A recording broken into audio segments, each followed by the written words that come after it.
खाटू श्याम जी को भगवान श्री कृष्ण के कलयुगी अवतार के रूप में पूजा जाता है। महाभारत की युद्ध भूमि में अपना शीश काटकर श्री कृष्ण जी को दान देने वाले बर्बरीक जी, जो कि राजस्थान के सीकर जिले के खाटू गांव में खाटू श्याम जी के नाम से प्रसिद्ध है। श्याम बाबा के भव्य मंदिर में दर्शन करने के लिए हर दिन लाखों भक्त पहुंचते हैं। मान्यता है कि श्याम बाबा सभी की मनोकामनाएं पूरी करते हैं। कहते हैं कि जब आप हर जगह से हार जाए तो एक बार इस दिव्य दरबार में जरूर आइए। यहाँ पर दर्शन करने से आपके सभी बिगड़े काम बन जाते हैं। जैसे जैसे कलयुग बढ़ रहा है वैसे ही श्याम बाबा के भक्त भी बढ़ते जा रहे हैं। जो कोई भी खाटू श्याम जी को दिल से अपना मान लेता है, खाटू नरेश उसके सारे कष्ट हर लेते हैं। तो खाटू श्याम जी के दर्शन करने के लिए आप कैसे आ सकते हैं? मंदिर में दर्शन करने के बाद आप और कौन कौन से दर्शनीय स्थल पर जा सकते हैं? खाटू में रहने की और खाने पीने की क्या क्या सुविधा उपलब्ध है? कितना आपका खर्चा हो सकता है? दर्शन और यात्रा में आपको किन किन बातों का विशेष ध्यान रखना है? इस खाटू श्याम जी की यात्रा में हम आपको संपूर्ण जानकारी देने वाले हैं, तो वीडियो को बिना स्किप किए पूरा जरूर देखना। तो चलिए हमारी यात्रा को शुरू करते हैं, लेकिन इससे पहले आप कमेंट बॉक्स में जय श्री श्याम जरूर लिखें।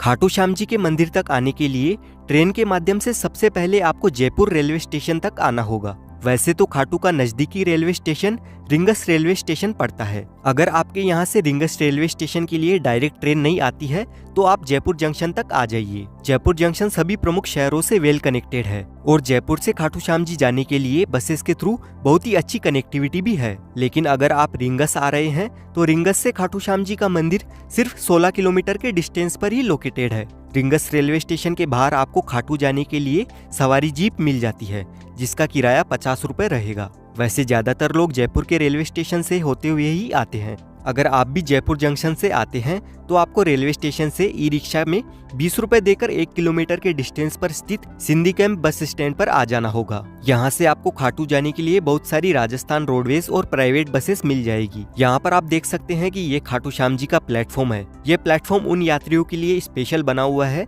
जो खाटू श्याम जी के लिए जाते हैं। इस बस स्टैंड के अंदर और बस स्टैंड के बाहर प्राइवेट और गवर्नमेंट की बसेस सुबह 4 बजे से ही हर आधे से 1 घंटे में खाटू के लिए रवाना होती है। जयपुर से खाटू श्याम जी 80 किलोमीटर के दूरी पर है और गवर्नमेंट बस का टिकट 60 रुपए से लेकर 100 रुपए तक लिया जाता है। वहीं प्राइवेट बस में नॉन एसी के 100 रुपए और एसी बस के 120 रुपए का किराया लिया जाता है। लगभग 2 घंटे का सफर तय करते हुए हम खाटू श्याम जी के बस स्टैंड तक पहुंच जाते हैं और इस बस स्टैंड से खाटू श्याम जी का मंदिर मात्र 1 किलोमीटर की दूरी पर स्थित है। बस स्टैंड से बाहर आते ही सबसे पहले आपको ये वाला प्रवेश द्वार नजर आता है।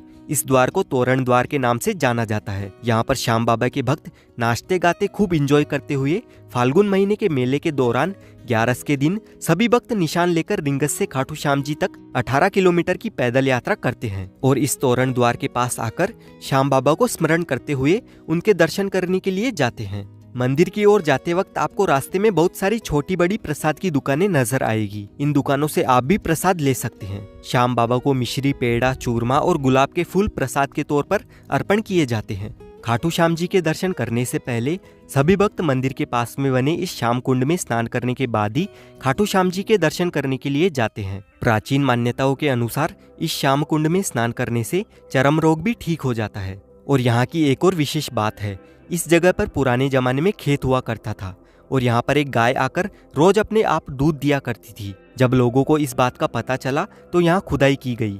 तब 30 फीट नीचे महाभारत कालीन बर्बरीक जी का शीश प्राप्त हुआ था। बाद में लोगों ने उस शीश को राजा रतन सिंह जी को सौंप दिया। फिर बाद में कार्तिक माह की एकादशी को शीश मंदिर में सुशोभित किया गया, जिसे बाबा श्याम के जन्मदिन के रूप में मनाया जाता है। मूल मंदिर 1027 में रूप सिंह चौहान और उनकी पत्नी नर्मदा कंवर द्वारा बनवाया गया था। अगर आप खाटू श्याम जी के दर्शन सबसे नजदीक से और अच्छी तरह से करना चाहते हैं तो बैरिकेड में बनी हुई सबसे पहली वाली लाइन में आपको जाना होगा।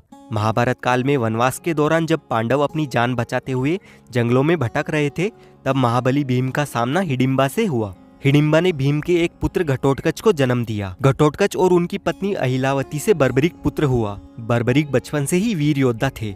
उनको 3 अमोघ बाण चलाने का वरदान मिला हुआ था, जिससे वे तीनों लोकों में विजय हासिल कर सकते थे, क्योंकि बर्बरीक जी को देवी सिदम्बी और शिव जी से आशीर्वाद प्राप्त था। जब कौरवों और पांडवों के बीच में युद्ध होना था, तब बर्बरीक भी महाभारत के युद्ध में शामिल होना चाहते थे। ये इच्छा उन्होंने अपनी माँ मौरवी को बताई। माता मौरवी ने बर्बरीक की इच्छा स्वीकार करते हुए उनसे बदले में 2 वचन लिए। पहला, आप हारे का सहारा बनोगे, दूसरा, आपसे कोई दान मांगेगा तो आप मना नहीं करोगे। महाभारत की युद्ध भूमि में बर्बरीक जी आसानी से अपने 3 धनुष बाण से महाभारत का संपूर्ण युद्ध अपने खुद के बल पर जीत सकते थे। श्री कृष्ण जी के कहने पर अपना धनुष बाण चलाकर पीपल के वृक्ष पर जितने भी पत्ते थे सभी पत्तों पर बर्बरीक जी ने छेद कर दिया था और उस पीपल के वृक्ष का एक पत्ता श्री कृष्ण जी ने अपने पैरों तले छुपा कर रखा था, लेकिन उस पत्ते को भी छेद हो चुका था। आज भी वो पीपल का वृक्ष हरियाणा के कुरुक्षेत्र में मौजूद है और आज भी उस पीपल के वृक्ष में हमें छेद दिखाई पड़ते हैं। अगर बर्बरीक जी यानी खाटू श्याम जी महाभारत का युद्ध कौरवों के पक्ष में लड़ते तो अनर्थ हो जाता, क्योंकि कौरव वही हैं जिन्होंने भरी सभा में नारी का अपमान किया था। अगर महाभारत का युद्ध कौरव जीत जाते तो अधर्म की विजय हो जाती और भगवान श्री कृष्ण युद्ध का परिणाम जानते थे। उन्हें डर था कि कहीं पांडवों के लिए यह युद्ध उल्टा न पड़ जाए। इसीलिए भगवान श्री कृष्ण बर्बरीक को रोकने के लिए ब्राह्मण रूप धारण करके जब उनसे पूछा कि वो युद्ध में किसकी तरफ से लड़ने आए हैं, तो उन्होंने कहा कि जो पक्ष हारेगा वो उनकी ओर से लड़ेंगे। ऐसे में भगवान श्री कृष्ण ने बर्बरीक का शीश दान में मांग लिया। बर्बरीक जी बहुत ही बड़े दानी भी थे, तो उन्होंने ब्राह्मण को तुरंत अपना शीश दे दिया, लेकिन आखिर तक उन्होंने युद्ध देखने की इच्छा जाहिर की। श्री कृष्ण ने इच्छा स्वीकार करते हुए उनका सिर युद्ध भूमि के एक पहाड़ पर रख दिया। युद्ध समाप्त होने के बाद पांडव आपस में ही लड़ने लगे कि युद्ध की जीत का श्रेय किसे मिलना चाहिए। तब बर्बरीक ने कहा कि उन्हें जीत भगवान श्री कृष्ण की वजह से मिली है। तब श्री कृष्ण बर्बरीक के बलिदान से प्रसन्न हुए और उन्हें यह वरदान दिया कि कलयुग में आप खाटू में मेरे नाम से यानी श्याम के नाम से जाने जाओगे और जो भी भक्त हार रहे हैं उनका आप सहारा बनोगे। इसीलिए खाटू श्याम जी को हारे का सहारा बाबा श्याम हमारा ये भक्ति भाव से कहा जाता है। जब हम लाइन में लगकर आगे बढ़ रहे होते हैं तब हमारे ऊपर गुलाब जल का स्प्रे होता रहता है और श्याम बाबा के दर्शन हमें 1 से 1.5 घंटे में ही बड़ी आसानी से हो जाते हैं। खाटू श्याम जी के दर्शन करने के बाद अभी हम आ चुके हैं प्राचीन श्याम कुंड में। ये वही प्राचीन श्याम कुंड है जहाँ से खाटू श्याम जी का शीश प्राप्त हुआ था। पहले सभी भक्त इस प्राचीन कुंड में स्नान किया करते थे, लेकिन भक्तों की संख्या अधिक बढ़ने के कारण प्राचीन कुंड के पास में ही नया कुंड बनाया गया था और प्राचीन कुंड से ही इस वाले नए कुंड में पानी निरंतर आता रहता है। इस प्राचीन कुंड के बारे में बहुत सारे भक्तों को मालूम नहीं है, तो यहाँ पर भी आकर आप दर्शन जरूर करना। खाटू श्याम जी के मंदिर के पास में ही श्याम वाटिका स्थित है। इस जगह पर श्याम बाबा के परम भक्त आलू सिंह महाराज जी की समाधि स्थली है। आलू सिंह महाराज जी वही हैं जिन्होंने ब्रिटिश राज के दौरान लोगों में श्याम बाबा के प्रति भक्ति की लहर जगाई थी, जो आज भक्ति का महासागर बन चुका है।